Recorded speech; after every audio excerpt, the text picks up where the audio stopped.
Good morning. Thank you for joining me today. It is Thursday, November 17th. It's just about 9:30. So I'm going to be doing my shows pre-recorded for the time being, and I apologize if that is upsetting to anybody, but there's just been some changes with technology and such that's just the way it needs to be.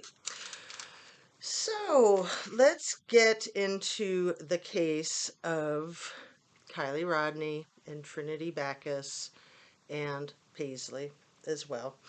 The case is, I don't know how connected the three of them are.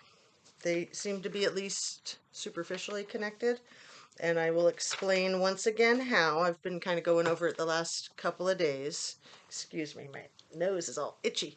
Okay, so everything I say is my opinion only, and it is sheerly for the sake of discussion, and I'm speculating, and I hope that it can be educational and perhaps entertaining, but that's not my goal. I'm not trying to entertain anybody. I am hoping to open up a discussion and give some intelligent thought to issues of domestic violence. And looking at these cases of these 16-year-olds and one of them being 15 years old, and the possibility that their lives were lost to domestic violence. Possibility. I'm not saying that they were. I'm just saying it's something that needs to be looked at. Domestic violence is something that's very uncomfortable for people to speak to, and especially teenagers. Even for us adults to speak about it in regards to teenagers. We don't like to see it, right? Who wants to see that? It's horrible. So Paisley, her last name is MakonenWoodard. She was from Grass Valley. She died a year ago, a year and 2.5 weeks ago. She was the previous girlfriend of Francis Fowler, who was with her when she was hit by a car, allegedly, according to him and according to police reports. So let's look at Francis Fowler, who was the boyfriend of Trinity Backus when she had an event last week that cost her her life just north of Grass Valley in Nevada County. And looking at Francis Fowler's mother, Sunshine Fowler, who is some sort of priestess high up in the druid type of cult that's really popular there in Truckee and Nevada County in general. So that's Sunshine Fowler. Sunshine Fowler allegedly is friends with Lindsay Neiman. Sunshine Fowler also was in attendance at Lindsay Neiman's daughter's celebration of life a couple months ago, Kylie Rodney. So that is kind of the thread of how these cases superficially could be connected, right? Now, looking at the situation with what took Trinity Backus's life last week, I think it's really important to stay in your lane and look at what's going on here. Question everything. Question everything.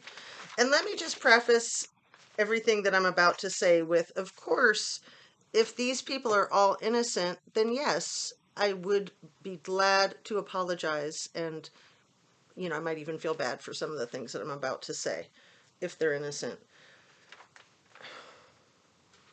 I find it very suspicious that Francis and Ashley Bajorkland, the fake auntie suspect in Trinity's demise, and Trinity's mother, Andrea Stanio, I find it very suspicious that they are all posting on social media.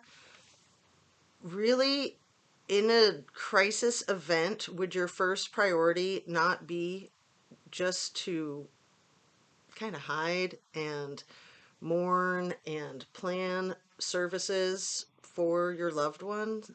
And I'm not saying hide like hiding from people. I'm saying hide like just wanting to lay low. Just wanting to lay low. So it really strikes me as suspicious when these three kind of come out swinging. Really, really swinging.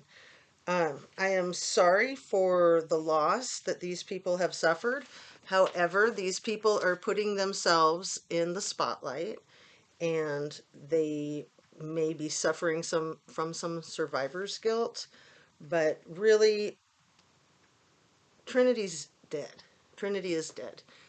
Her celebration of life or funeral needs to be planned. What to do with the remains needs to be planned. It's a lot. It's a lot to process. And,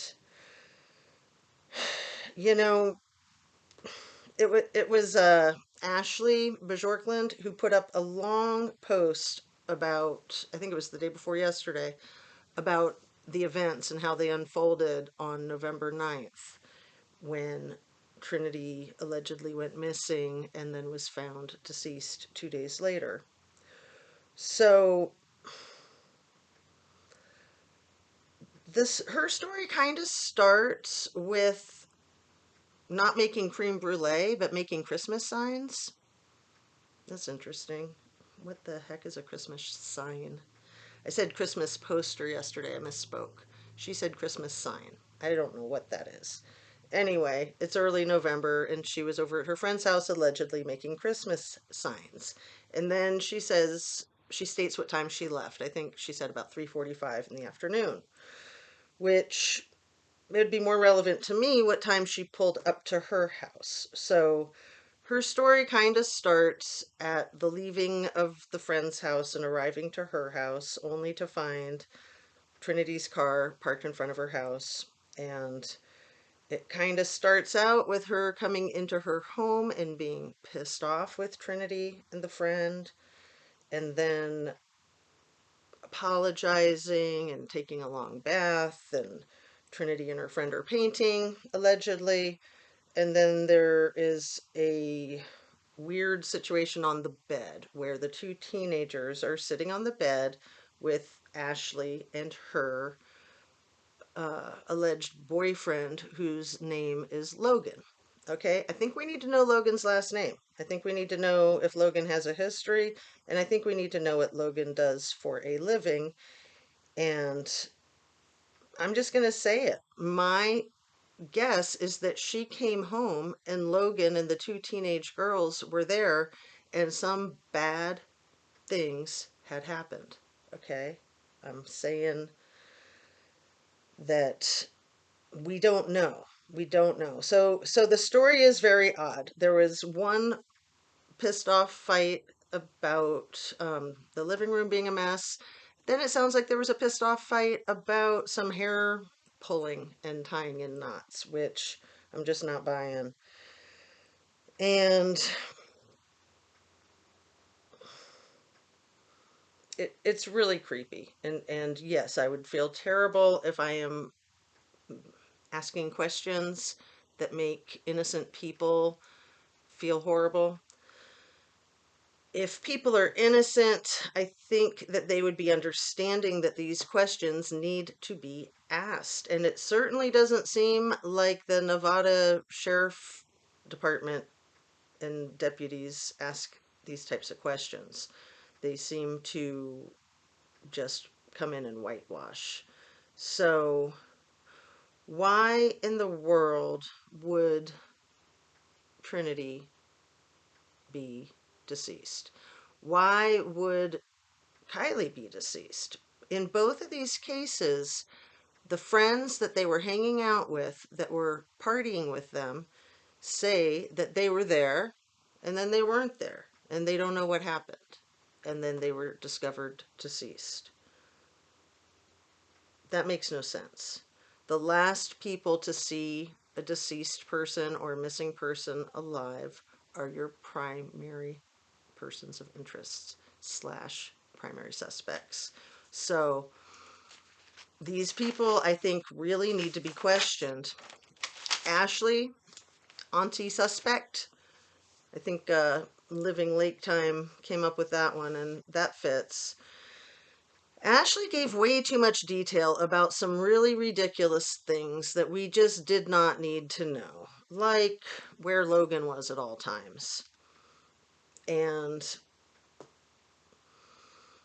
Logan sitting on the bed with her and the two teens when she was getting her hair braided and pulled and tied up in knots. Quite bizarre. So I am curious if Logan might happen to have a profession as a house painter. I'm curious if that might be why the paintbrushes needed to be included in the story in case there was paint anywhere. It seems to me that the sitting on the bed braiding the hair needed to be in the story because there was something that happened in the bed where people's hair could be in the bed, and DNA, all four of them. And I'm wondering who Ashley was actually texting and calling when she says that she was texting and calling Trinity a couple of times or more, handful of times in those few hours when she got home prior to the disappearance. So let's just focus on the disappearance for a minute, all right? I said yesterday that when a teenager is not in your sight in your home, you don't panic, even if they walk outside and are outside. You just are like, okay, they're a teenager, they're doing their thing. You know, after you don't see them for 30 minutes, 45 minutes, an hour, you might panic. But if they walk out the door, even if it's like not a pleasant situation and maybe an argument, if they walk out the door, you're not going to chase them. You're not going to think that this is an emergency and a crisis the second they step out the door, even if they are in their socks and jammies and it's nighttime and it's cold. You're just not going to panic in a situation like that. I call bullshit on the entire story. So, with that, let me thank you for watching my short video. I'm trying to shore them up. Um, I will make another one later today, and please, any comments or questions, I will read through them all and try to address them. And I'm just sick of people walking on eggshells and tiptoeing around while we've got 16-year-old girls turning up dead, okay? It's ugly. It's really ugly. And yeah, it might be ugly to make accusations towards the people that are in the company of these girls that are turning up dead, but so be it. It's a bad situation, people. It's a really bad situation. So, on that, I'm going to say peace out. Take care of yourself. Have a great morning. Eat well. Stay hydrated. All that good stuff. Be kind to yourself. Be kind to others. Keep it real, call a spade a spade. Ask the hard questions. It needs to happen. So, thanks again.